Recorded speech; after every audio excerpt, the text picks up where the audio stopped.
At some point, almost everyone hears this. You think too much. It's usually said casually, sometimes as advice, sometimes as criticism, but no one ever explains what that actually means or why it feels so uncomfortable to hear.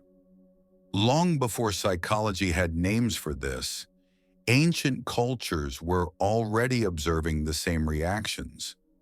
For a long time, no one ever said outright that paying attention to your own mind was wrong. There was no clear prohibition, no explicit warning. And yet something subtle happened over the course of almost everyone's life. Attention was gradually pulled outward. From an early age, we learned to watch the world around us. What needs to be done? What is expected of us? What must be achieved, fixed, or resolved? We learn to react quickly to the environment, to adapt, to function. But almost no one taught us, with the same ease, to observe thoughts, emotions, or inner reactions. Not because it was forbidden, but because it was never a priority.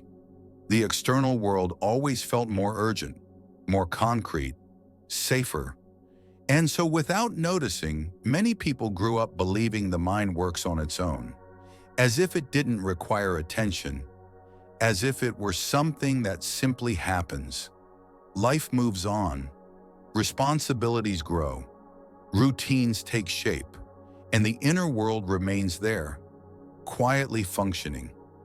At some point, however, something begins to draw attention.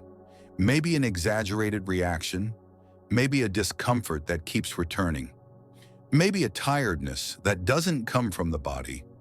The person begins to notice patterns, emotions that appear without a clear reason, reactions that feel larger than the situation calls for. And this is where looking inward stops being neutral.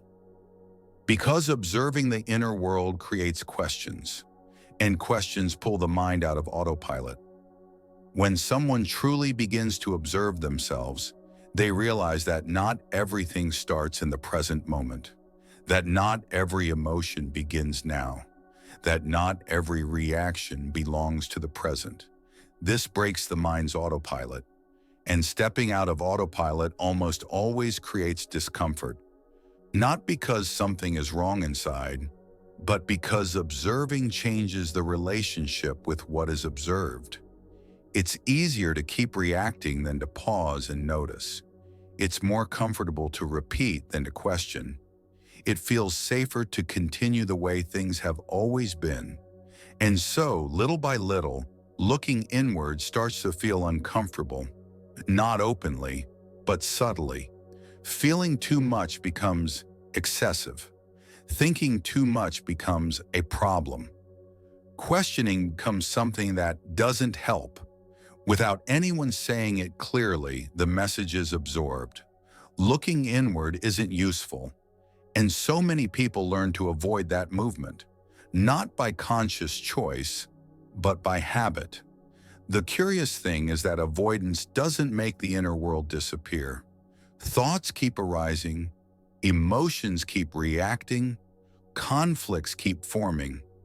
The difference is that all of this begins to happen outside conscious awareness, and what is not observed doesn't stop acting. It simply shows up in other ways: an irritation out of proportion, an anxiety with no clear cause, a sadness that arrives without explanation, a constant sense of being out of place. Many people interpret this as a flaw, as weakness, as something that needs to be fixed. But maybe that interpretation is part of the problem. Maybe nothing is broken. Maybe it's simply something that was never observed closely enough. The human mind organizes experiences all the time, even when no one is looking. When this process happens without awareness, the contents don't disappear. They accumulate, they blend together, and they return indirectly. It's like trying to organize a room in the dark. You keep moving, but you trip more often. Observing the mind doesn't create problems, It reveals what was already there. And for many people, that is uncomfortable because seeing changes everything. It changes choices. It changes reactions. It changes how one relates to the world. Maybe that's why inner observation was never widely encouraged. Not because it's dangerous, but because it transforms. A person who observes themselves begins to choose more consciously, and choice has always been more unsettling than obedience. The mind prefers what is familiar, even when the familiar hurts. Observation slowly breaks that cycle, quietly, without drama. And precisely because of that, it can feel unsettling. There is no final answer, no quick conclusion. There are only layers being noticed.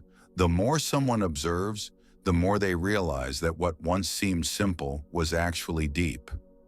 The inner world was never empty. It was simply ignored. Ignoring doesn't eliminate. It pushes things deeper. And what is pushed down eventually returns.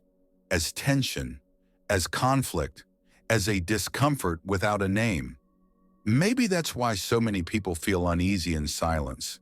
When there is no distraction, when there is no stimulation, silence exposes.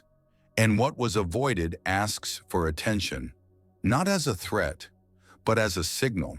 The mind doesn't create conflict to punish. It signals in order to restore balance. But to hear that signal, one must observe. And observing requires presence, not effort, not control. Presence. When this observation begins, something curious happens. Fear loses its grip, and clarity changes how life is lived, not dramatically, but truthfully. Maybe looking inward was never discouraged because it was dangerous. Maybe it was avoided because it demands maturity. And maturity begins with a simple question: why do we so rarely pause to observe? Some ideas don't arise to convince. They arise to create space, and when that space opens, something begins to reorganize. This isn't the end. It's only the beginning.